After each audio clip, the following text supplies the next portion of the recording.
कलयुग की उम्र है 4,32,000 वर्ष। 4 चरणों में बांटा गया तो पहला चरण चल रहा है, पहले चरण की उम्र है 1,08,000 वर्ष। जीव की उम्र है 100 वर्ष, पहले चरण में 100 वर्ष, दूसरे चरण में 50, तीसरे में 25, चौथे में 12.5। घोर कलयुग 9 वर्ष का बच्चा जब दादा और नाना बन जाएगा। कितने वर्ष का? 9 वर्ष का बच्चा जब दादा और नाना बन जाएगा वो घोर कलयुग होगा। घोर कलयुग की स्थिति क्या होगी?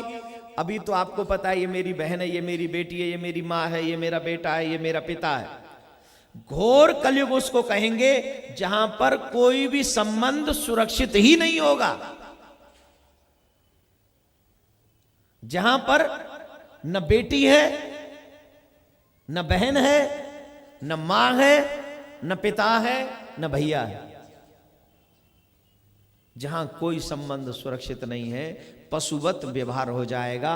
पशुओं में आप लोग देखो, जो मां जन्म देती है, पशुओं में ये होता है, जो मां जन्म देती है कुछ समय बाद वही बच्चा अपनी उसी स्त्री के साथ में वासनाओं को भी पूर्ण कर लेता है। तो जो स्थिति उन पशुओं की है, घोर कलयुग में वही स्थिति हम मानवों की हो जाएगी।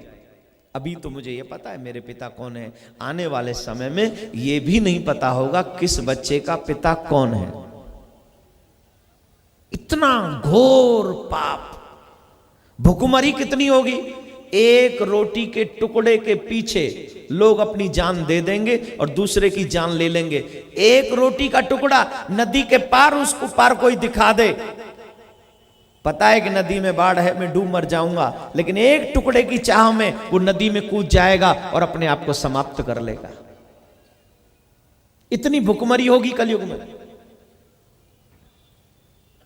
राजा बोलना ठीक नहीं है, जो हो रहा है वो भागवत में लिखा जा चुका है। जिन्हें घर चलाना नहीं आता वो देश को चलाएंगे। प्रजा पर इतने टैक्स थोप देंगे कि प्रजा गिनना भूल जाएगी कि टैक्स कितने। अभी मेरे को कोई बता रहा था 32 प्रकार के टैक्स हैं भारत पे लागू है इस समय। 32 प्रकार के टैक्स हम और आप चुकाते हैं। ये तो कुछ नहीं, टैक्स अभी और बढ़ेंगे। कलयुग के राजा कलयुग की प्रजा का शोषण करेंगे, जो हो रहा है।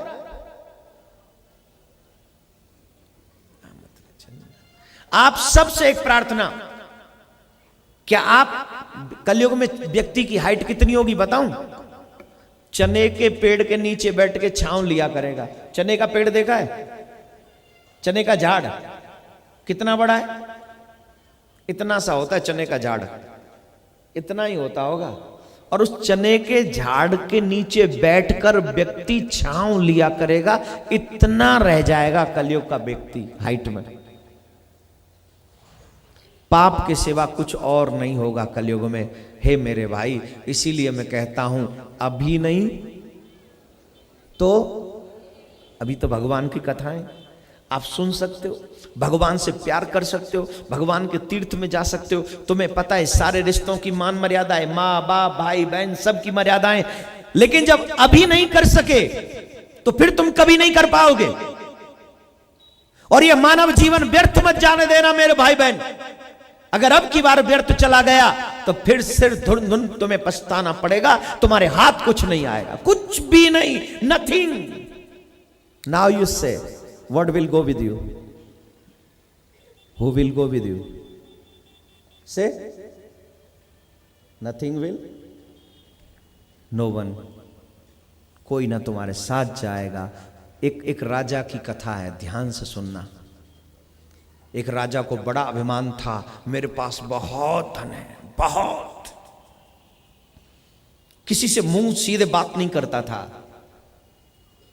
किसी से नहीं बात करता था सीधे मुंह। एक दिन एक मस्त मलंग फकीर चले आए और राजा की बराबर में जाकर बैठ गए। राजा को लगा ये बाबा जी पागल हो गया है, इसको ये भी नहीं पता कि राजा की बगल में नहीं बैठते। साधु महाराज समझ गए कि हाँ बाबा जी को, राजा को कुछ क्रोध आ रहा है। तो जानते हो,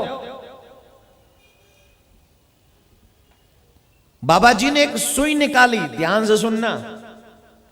बाबा जी ने अपने जेब में से एक सुई निकाली और कहने लगे बाबा जी, बोले राजा मैं फकीर हूं, मुझे ये लोग ये सुई लेके जाने नहीं देंगे, लेकिन ये सुई मेरे बड़े काम की है, इसके बिना मैं कोई काम नहीं चला सकता। एक काम करोगे, तुम तो राजा हो, तुम तो बहुत कुछ लेके आओगे, एक मेरी ये सुई ले आना और जब तुम ऊपर मिलोगे तो मुझे दे देना, मैं अपना काम चलाता रहूंगा। और जैसे ही राजा को ये बात समझ में आई, राजा चरणों में गिर पड़े और कहने लगे महाराज यही राजा हूं, वहां तो मैं भी तुम्हारी तरह निर्वस्त्र ही आने वाला हूं, न तुम कुछ ले जा सकते हो न मैं कुछ ले जा पाऊंगा। Nothing will go with you my dear, nothing will go with you. सुई भी नहीं जाएगी तुम्हारे साथ, जाएगा तो तुम्हारा किया हुआ ये सुंदर कर्म तुम्हारे साथ जाएगा, जो तुमने कथा सुनकर किया है, जीवन में सत्कर्म किया है, आगे भी जो करोगे वही साथ जाएगा। तो भगवान श्री कृष्ण ने कहा है उद्धव, घोर कलयुग में सिर्फ पापाचार बढ़ जाएगा, दुराचार बढ़ जाएगा, और ये मुझे बताने की जरूरत नहीं है। आज बाप बेटी का संबंध खत्म हो चुका है, हाँ या ना? सिर्फ इतना बोलिए, हाँ या ना? भाई बहन का हाँ या ना? बचा क्या है? फिर भी ये सिर्फ अंश है सुई की पहली नोक के बराबर। आने वाला भयंकर समय है। इसीलिए मेरे भाई बहन जो यहां बैठे हैं, आज मैं आपको समझा सकता हूं कि अगर अपना कल्याण चाहते हो तो इसी जन्म में ऐसे कर जाओ कि दोबारा पुनर्जन्म ना हो और फिर हम 84 के चक्कर में ना पड़े। और अगर तुम्हें कुछ ना होता हो तो सिर्फ भागवत श्रवण करते रहो जब तक जिंदा हो। ये भागवत तुम्हें कन्हैया तक पहुंचा देगी और तुम्हारा पुनर्जन्म नहीं होगा, मैं आपको विश्वास दिलाता हूं। और अगर मानो तो भगवान मिलेंगे और न मानो तो जाके नाचो डिस्को में, आई डोंट केयर। मरोगे तुम, झेलोगे तुम, भोगोगे तुम, मेरे ऊपर क्या फर्क पड़ने वाला है।